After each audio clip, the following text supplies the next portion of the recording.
अस्सलाम वालेकुम, आदाब। मैं हूं खलील फरहाद। आज प्रोग्राम बादशाह वक्त में बात करेंगे उस अजीम हुक्मरान की जिनके दौर खिलाफत को इस्लाम का सुनहरी दौर भी कहा जाता है।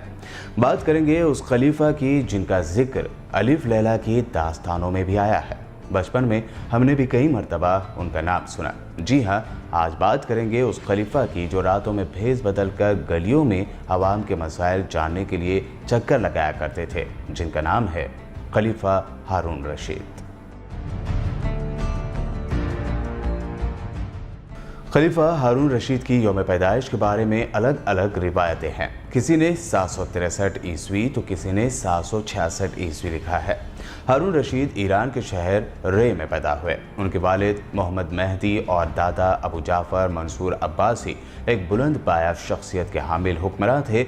शुजाअत व बहादुरी काबिल मिसाल थे। इसी खुशगवार माहौल व फिज़ा में हारून रशीद की परवरिश हुई। उन्होंने हर तरह के फ़न के उलमा से तालीम हासिल की।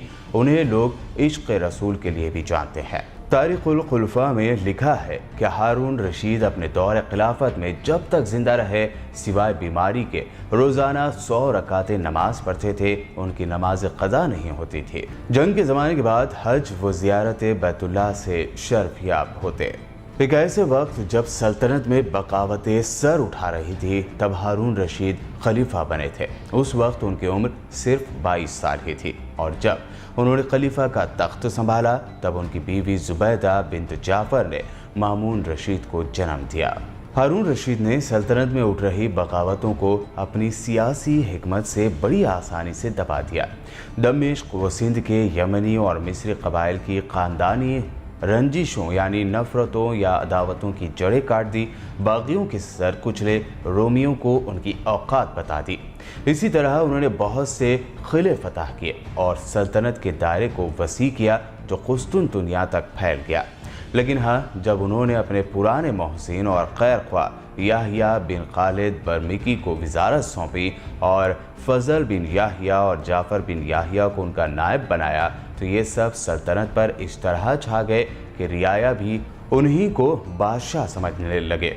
हद तो ये हो गई थी कि जब खुद हारून रशीद को किसी ज़रूरत से ख़जाने से कुछ लेना होता तो वो भी मुश्किल हो गया था।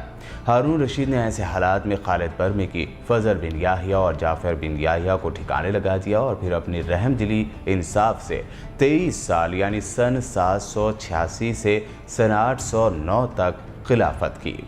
हारून रशीद के दौर में अब्बासी खिलाफत का दारुल हुकूमत बगदाद अपने उरूज पर पहुंच गया और ये खुशहाली और इल्म व फ़न का दौर था। हारून रशीद एक आदिल बादशाह थे जो रातों को भेस बदल कर दारुल हुकूमत की गलियों में चक्कर लगाकर अवाम के मसाइल मालूम करते थे। हारून रशीद दिल के बड़े सक़ी और हाथ के बड़े कुशादा थे, यानी बहुत ही रहम दिल और कसरत से इमदाद करने वाले थे।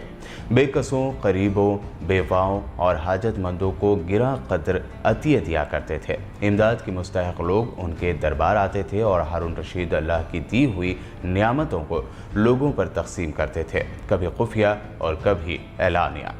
1000 दिनार रोज़ाना खैरात किया करते थे। इसलिए अल्लामा सयूती ने लिखा है कि हारून रशीद का पूरा दौर सरासर खूबी का दौर था। उसका हर रोज़ ईद मालूम होती। हारून रशीद की एक बड़ी खूबी ये भी थी कि वो उलमा के बड़े कदरदान थे। वो उलमा कराम से दरख्वास्त करके उनकी नसीहतें सुनते थे। उनकी बीवी जुबैदा भी नेक खातून थी जिन्होंने नेकी और आवाम के लिए कई फलाही काम किए। मलिका जुबैदा के कामों में आज भी उनका एक काम याद रखा जाता है। मलिका जुबैदा खातून ने मक्का के लोगों के लिए पहाड़ी काट कर एक चश्मे का पानी हरम शरीफ तक पहुँचाया जो आज भी नहर जुबैदा के नाम से मशहूर है। मलिका जुबैदा ने यह अज़ीम शान काम अंजाम दिए जिससे हुज्जाज कराम और मक्का मुकर्रमा के शहरियों को पानी की क़िल्लत के सबब दरपेश मुश्किलात का मसला हल हो गया। खलीफा हारून रशीद ने अपने दौर में आवाम के लिए काम किए, इसीलिए उनके दौर को बेहद खुशनुमा दौर कहा गया।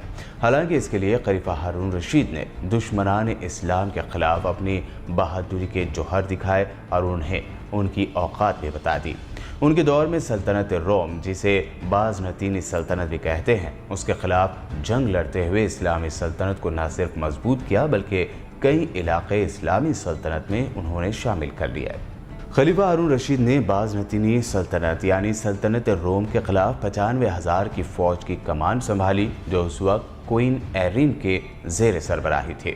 एरिन के मारूफ जनरल नेक्टस को शिकस्त देने के बाद हारून रशीद की फ़ौज ने क्रिसोपोल्स, जो अब तुर्की में है, वहां पड़ाव डाला। क्रिसोपोल्स उस वक्त कुस्तुनतुनिया यानी आज के तुर्की के शहर इस्तांबुल के बिल्कुल सामने एशियाई हिस्से में कायम था। जब मलिका एरिन ने देखा कि मुस्लिम अफवाज शहर पर कब्जा करने वाली हैं, तो उसने मुआहदे यानी डील के लिए सफ़ीरों को भेजा, लेकिन हारून रशीद ने फौरी हथियार डालने का मुतालबा करते हुए तमाम शराइत मंजूर करने से इनकार कर दिया। फिर बाद में मलिका एरिन के भेजे गए सफ़ीरों के साथ लंबी बातचीत के बाद तय हुआ कि मलिका एरिन सालाना 70,000 अशरफियाँ अता करती रहेगी, जिसके बदले में कोई मुस्लिम फ़ौज कुस्तुनतुनिया को नुकसान नहीं पहुँचाएगी। मलिका एरिन ने इस शर्त को तस्लीम कर लिया और पहले साल का ख़िराज अता किया, जिस पर मुस्लिम अफवाज वापस घरों को लौट गई। कई साल तक ख़िराज की अदायगी के बाद 802 में नाइसिफोरस ने ख़िराज की अदायगी से इनकार करते हुए जंग का ऐलान किया। हारून रशीद एक अजीम फ़ौज लेकर नाइसिफोरस के मुकाबले में आए और उसके शहर हराक्लिया का मुहासरा करके नाइसिफोरस को दोबारा ख़िराज की अदायगी पर रज़ामंद किया। लेकिन खलीफा हारून रशीद के बगदाद पहुँचते ही वो फिर एक मरतबा मुकर गया, जिस पर हारून रशीद ने 15,000 अफराद के साथ एशियाई कोचक पर एक मरतबा फिर उस पर हमलावर हुए, जबकि रोमियों की तादाद 1,25,000 थी। लेकिन हारून रशीद ने उसे ज़बरदस्त शिकस्त दी और नाइसिफोरस ज़ख्मी हुआ और उसके 40,000 फ़ौजी मारे गए। खलीफा हारून रशीद रोमी बादशाहों के साथ मामला सुलझाते और फिर रोमी बादशाह मुआहदे से पलट जाते। एक ऐसे वक्त जब हारून रशीद बहुत बीमार थे, लेकिन रोमी बादशाह ने फिर ख़िराज देने से इनकार कर दिया था, तो वो रोमी बादशाह के खिलाफ कार्रवाई के लिए मैदान जंग में डटे हुए थे। तब उन्हें खबर मिली कि सल्तनत अब्बासिया के एक शहर में बगावत शुरू हो गई, जिसे कुचलने के लिए वो वापस हुए और वापसी के सफ़र के दौरान बीमार हारून रशीद इंतकाल कर गए। उन्हें ईरान के सूबे खुरासान के शहर तूस, जिसे आज मशहद शहर कहा जाता है, वहाँ दफनाया गया। बेशक अदल व इंसाफ, उलमाओं की नसीहत और दुश्मनान इस्लाम के ख़िलाफ़ सख्त रवैया रखने वाले आदिल बादशाह व खलीफा हारून रशीद ने अरब हुक्मरानों के लिए बेहतरीन मिसाल कायम की थी। शायद इसीलिए अरब कंट्रीज़ में उनको लेकर कई ड्रामे और सीरियल्स आज भी बनाए जाते हैं। उम्मीद करते हैं कि हारून रशीद को लेकर बादशाह वक्त का यह एपिसोड आपको ज़रूर पसंद आया होगा। हमारे चैनल को सब्सक्राइब करना हरगिज़ भी ना भूलें। मिलते हैं अगले एपिसोड में। खुदा हाफ़िज़।